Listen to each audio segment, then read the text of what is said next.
L'économie sociale et solidaire, c'est un pan entier de l'économie française. C'est 10% du PIB, 2,4 millions de salariés. Dans la majorité des cas, les employeurs, c'est 84% des associations et c'est l'économie du quotidien, c'est-à-dire c'est les clubs de sport, c'est des mutuelles. Caris Info, c'est une entreprise sociale agréée ESUS qui est un éditeur logiciel, donc qui accompagne dans leur transformation digitale les associations, les fondations et les acteurs publics afin de les aider à mobiliser et à lever des fonds pour mener à bien leurs actions. Basée à Thonon-les-Bains, notre application GiveExpert est utilisée par près d'une centaine d'organisations et permet de collecter chaque année plusieurs dizaines de millions d'euros pour financer leurs causes et leurs actions. C'est d'autant plus important qu'avec la crise sanitaire, les acteurs de l'économie sociale et solidaire ont été au premier plan et ont eu besoin donc, de ressources exceptionnelles. Et heureusement, les donateurs ont répondu présent avec des dons massifs, en particulier des jeunes, puisque plus de 59% des moins de 24 ans ont donné au cours du premier confinement.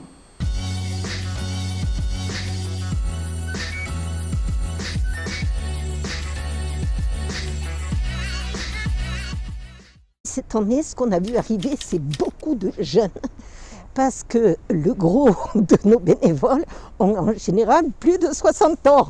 Donc on a été même agréablement surpris parce qu'on a eu très peur. En disant avec le Covid, on ne trouvera personne. Alors bien sûr, gestes barrières et tout le protocole.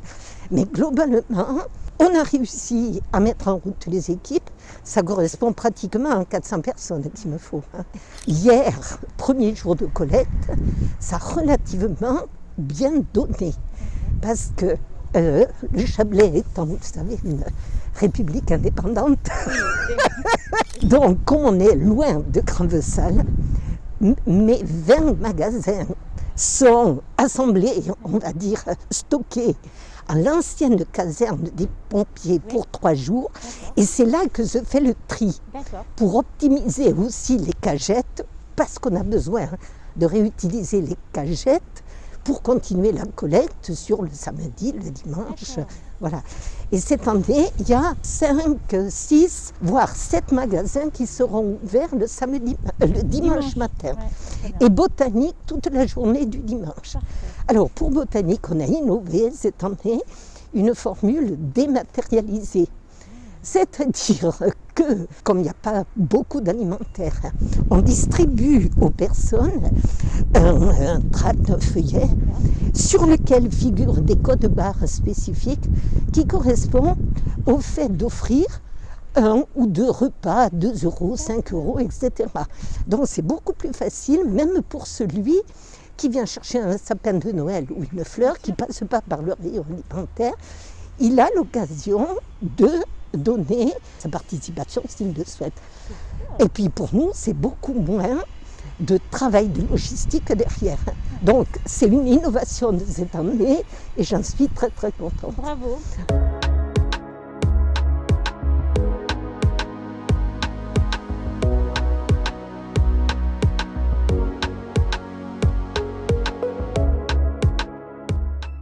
Pour cette année, nous avons beaucoup de difficultés car à cause du confinement, les manifestations n'auront pas lieu de la même manière. C'est-à-dire que nous ne pouvons pas aller dans les salles de fête, nous ne pouvons pas aller dans les places publiques où il y a du rassemblement. Donc la combine a été cette année, c'est de faire des repas, beaucoup de repas emportés, des ventes dans les supermarchés notamment, et des courses de relais, mais sur des distances de 1 km ou 2 km pour garder les zones de sécurité.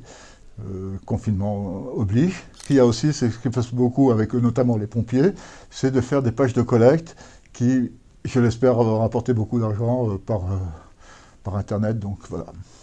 L'économie sociale et solidaire est très importante sur notre territoire.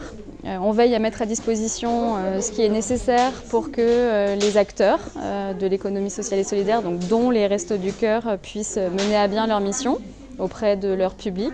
Il faut répondre aux besoins de l'augmentation du nombre de bénéficiaires.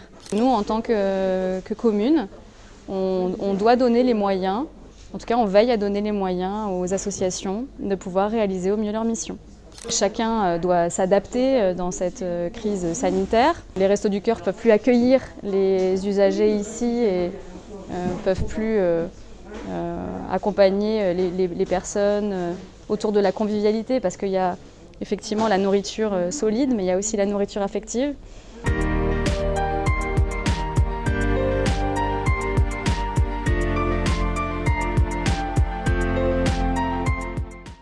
Les Restos du Cœur, c'est avant tout convivialité, accueil et écoute. Avec le Covid, on ne peut plus remplir cette mission. Donc c'est quelque chose qui nous tient à cœur. D'autre part, il y a une recrudescence, une augmentation énorme du nombre de bénéficiaires. Et notre local donc, ne nous permet plus de recevoir tout ce monde. Un autre souci, c'est le manque de produits frais. Nous faisons des ramasses, mais Thonon est une petite ville, il n'y a pas tant de magasins. Nous nous sommes réunis donc toutes les associations pour nous partager justement les magasins. Si un a besoin, manque de quelque chose et que nous on partage. On est en lien très, très rapproché, on se voit régulièrement, on se fait des réunions entre l'épicerie sociale et le secours populaire et accueil et partage des viands. Remarquez que cette année, il y avait beaucoup de personnes seules. Des gens qui ont une petite retraite et qui peut-être avaient un petit boulot à côté, une garde d'enfants, un petit peu de ménage, et ils n'ont plus ce petit revenu. On a un tiers de ces personnes seules. La moitié de mes bénévoles normaux sont à la maison. J'ai pu recruter, alors par voie de presse, il y a tellement de gens qui se sont manifestés qu'au niveau bénévole, c'est tout bon. Un gros regret que nous avons, c'est que nous avons l'impression d'avoir abandonné les gens de la rue. Parce que dans l'ancien local, nous pouvions leur faire 3 repas par semaine, avec des repas vraiment complets, soupe, entrée, viande et légumes. Les bouchers de Thonon jouaient le jeu. Chaque semaine, un boucher nous donnait la viande. Et on servait environ 30 repas à chaque fois. Et ça, on ne peut plus le faire ici parce qu'on n'a pas la place et on n'a pas l'autorisation de faire une cuisine et pas les moyens de faire une cuisine aux normes. Un autre souci, c'est de ne pas toucher les gens qui sont en montagne et qui sont très loin d'ici, qui ne peuvent pas se déplacer. Donc on avait évoqué l'idée de faire un camion qui pourrait leur apporter sur place, mais on n'a pas les moyens ni d'avoir un camion réfrigéré et puis les moyens de l'acheter. En première ligne de la crise sociale due à la pandémie de Covid-19, l'économie sociale et solidaire, comme toute entreprise en difficulté, bénéficie des mesures d'aide. Notre engagement est total pour éviter le non-recours aux dispositifs et affiner les mesures au plus près des besoins. La dimension solidaire du secteur est un véritable modèle pour rendre notre économie plus résiliente à travers le plan de relance. C'était Chablais Backstage. Belle fête de fin d'année à tous et rendez-vous en 2021.